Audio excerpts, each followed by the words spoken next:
Hi, welcome to Simone's Kitchen. Today we're cooking up a Japanese specialty, noodles and broth. It's one of my favorites. The first thing we need to do is get the soba cooking. I've chosen soba today, but you can also do it with somen or udon. There's a lot of different varieties out there available. So you get your water boiling. Got about 6 cups of water boiling for one package of noodles. Give them a twist, then they go in nicely and they won't stick together. I suggest using chopsticks when you're cooking soba. So we're just going to keep an eye on that. We have it on a medium-high flame. And I'm going to show you how to shock the pasta when it comes back to the boil. In the meantime, this is our broth. Now, I soaked the dried shiitake and the kombu last night, so it had a nice long time to soak. And then I've just brought it slowly to a boil.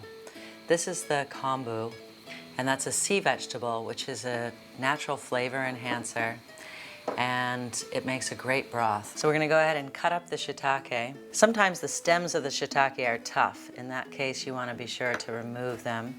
They're a little tough because they grow on wood. These actually seem that they've already been trimmed, so they're not too bad. So cutting up the shiitake more will help them to release their flavor into the soup. And they're really tasty as well. Okay, the soba is coming back to the boil. When the soba comes back to the boil, then we add cold water, about between half a cup and a cup. That's called shocking the pasta. That drives the heat into the pasta. By the time it's cooked on the inside, the outside won't be mushy. It's a Japanese trick. Once this soup broth does finally come to a boil, which has taken it about 15 minutes, that's a nice, long, slow extraction of the flavors. Once it does boil, we go ahead and take out the kombu.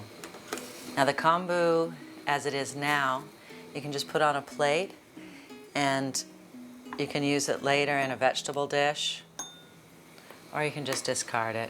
You don't want to boil the kombu because it does have a tendency to get a little bitter. On the other hand, the shiitake are fine to boil, and their flavor just goes more and more into the soup, and it just gets tastier and tastier. So we're going to turn it down to a simmer. I'm going to add about half a teaspoon of sea salt. We season the broth with half sea salt and half shoyu. That's a natural soy sauce. But first we cook in the salt, and we're going to go ahead and peel the ginger and add that to the soup. This is a great little trick I wanted to show you. With the edge of a teaspoon, you just can easily peel off the outer skin of the ginger, and you don't lose any of the flesh of the ginger. The other things we're going to use for flavor today and to garnish, the garnishes are very important on this soup. The other garnishes we're going to use are fresh spring onion.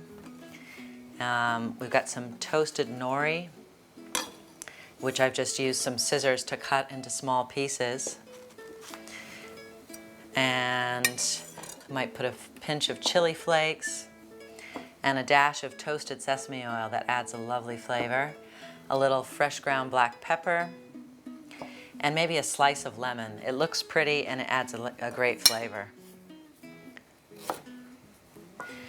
So we're going to cut the ginger in thin slices, and then we'll cut it in thin matchsticks. When I was living in Japan, this was one of my favorite things to go to a Japanese noodle shop where you stand, you order what you want, what kind of noodles you want, and what garnishes and toppings you want, and then you stand and slurp your noodles. You got to slurp because that means you're really enjoying it. If you don't slurp, then they think you don't like it. So I kind of like that too.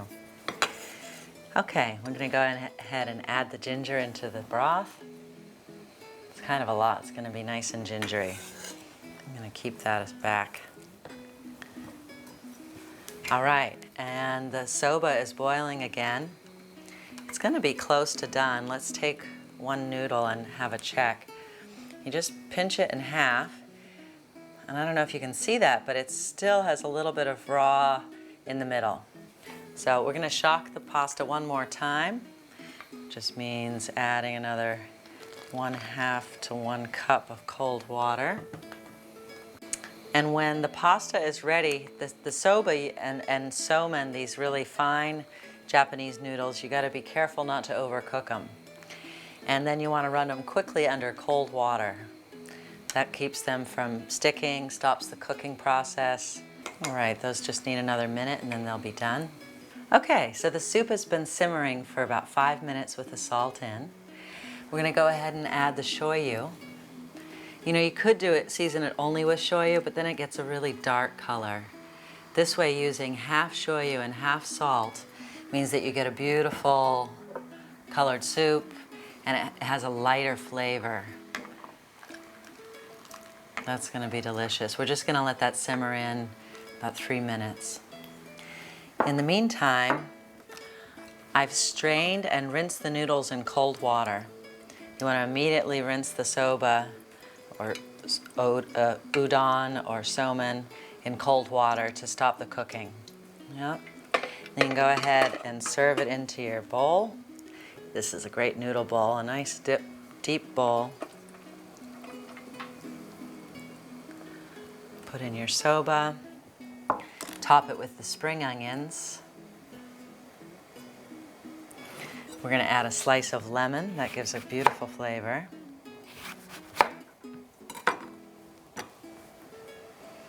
A small pinch of chili flakes. A dash of toasted sesame oil. Some black pepper. We're going to go ahead and add the soup.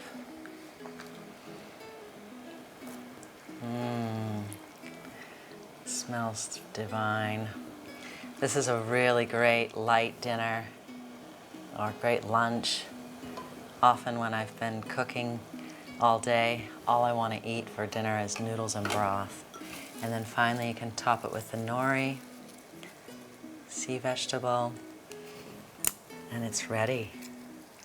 Noodles and broth, Japanese style. You can find the recipe on my website, simone'skitchen.com. Thanks for joining us today, and I look forward to see you again soon in Simone's Kitchen.